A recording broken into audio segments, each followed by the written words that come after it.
Sebelumnya, Assalamualaikum warahmatullahi wabarakatuh.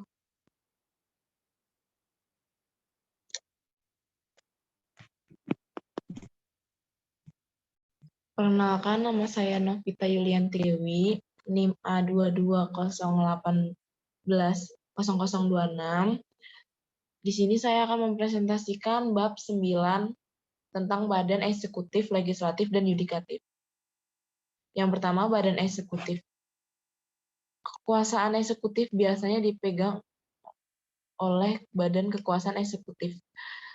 Di negara-negara demokratis, badan eksekutif biasanya terdiri atas kepala negara seperti raja atau presiden, beserta menteri-menterinya. Badan eksekutif dalam arti yang luas juga mencakup para pegawai negeri, sipil, dan militer. Dalam naskah ini, istilah badan eksekutif dipakai dalam arti sempitnya. Wewenang badan eksekutif yang pertama, administratif, yakni kekuasaan untuk melaksanakan undang-undang dan peraturan perundang-undangan lainnya dan menyelenggarakan administrasi negara. Yang kedua, legislatif, untuk membuat rancangan undang-undang dan membimbingnya dalam badan perwakilan rakyat sampai menjadi undang-undang.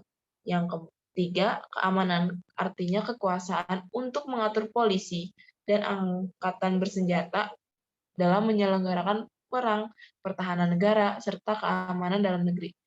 Yang keempat, yudikatif, yakni memberi gerasi, amnesti, dan sebagainya.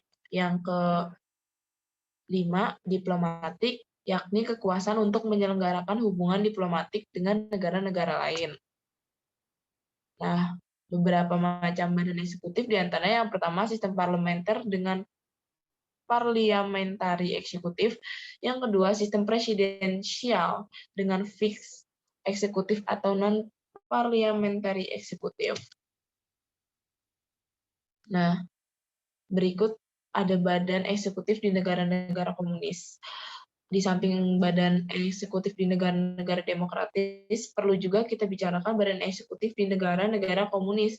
Ada beberapa perbedaan yang menonjol oleh karena Dewan Perwakilan Rakyat tidak dilihat sebagai badan legislatif melulu, tetapi sebagai badan di mana semua kekuasaan dipusatkan. Sistem ini kadang-kadang disebut pemerintahan majelis. Akan tetapi perbedaan yang terbesar ialah peranan yang dominan dari Partai Komunis yang menyelami semua aparatur kenegaraan. Negara-negara komunis dalam garis besarnya mengikuti pola ini, yakni contohnya Uni Soviet. Badan eksekutif di Indonesia, yang pertama ada badan legislatif, yang dimana mencerminkan salah satu fungsi badan tersebut, yakni legislate atau membuat undang-undang. Nama lain yang sering dipakailah yang mengutamakan unsur berkumpul, membicarakan masalah-masalah publik. Nama lain lagi yakni parlemen, suatu istilah yang menekankan unsur bicara dan merundingkan. Sebutan lain mengutamakan representasi atau keterwakilan anggota-anggotanya dan dinamakan people representative. Akan tetapi, apapun perbedaan dalam namanya, dapat dipastikan bahwa badan ini merupakan simbol dari rakyat yang berdaulat. Masalah perwakilan atau representasi. Biasanya ada dua kategori yang membedakan.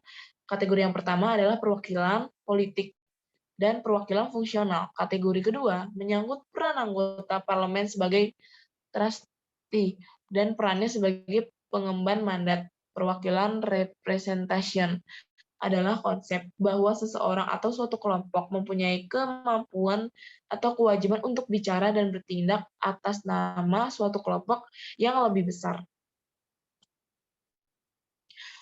Selanjutnya, sistem satu majelis dan sistem dua majelis. Biasanya ada dua kategori yang dibedakan. Kategori pertama adalah perwakilan politik dan perwakilan fungsional. Kategori kedua menyangkut peran anggota parlemen sebagai trustee dan perannya sebagai pengemban mandat perwakilan, yang dimana konsepnya suatu kelompok mempunyai kemampuan atau kewajiban untuk bicara dan bertindak atas nama suatu kelompok yang lebih besar.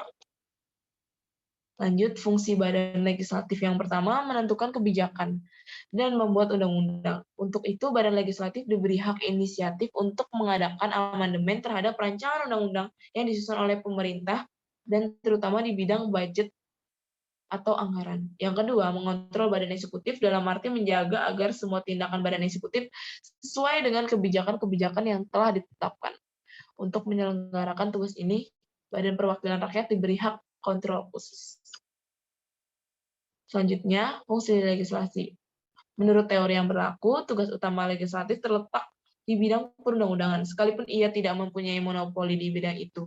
Untuk membahas rancangan undang-undang, sering dibentuk panitia-panitia yang berwenang untuk memanggil menteri atau penjabat lainnya untuk dimintai keterangan seperlunya. Di beberapa negara, seperti Amerika Serikat dan Perancis, panitia legislatif ini sangat berkuasa.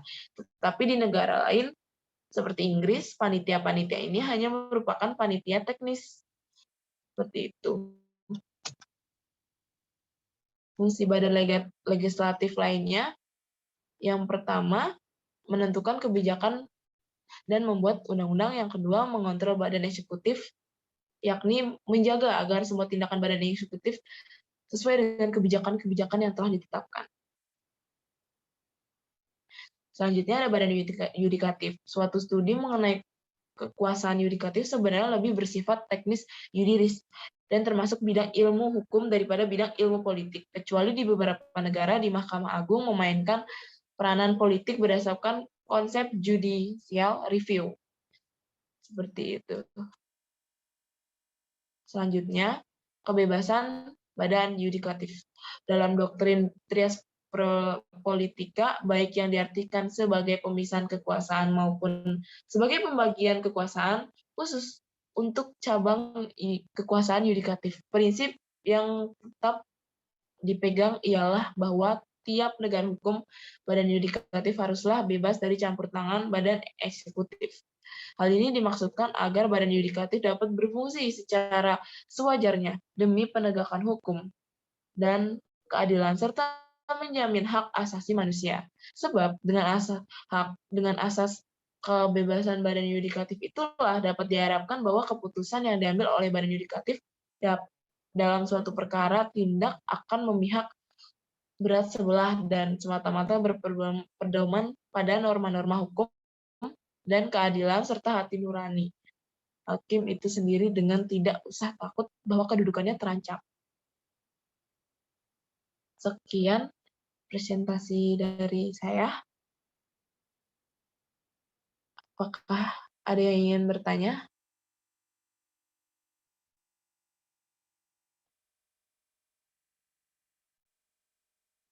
Jika tidak, saya akhiri presentasi saya.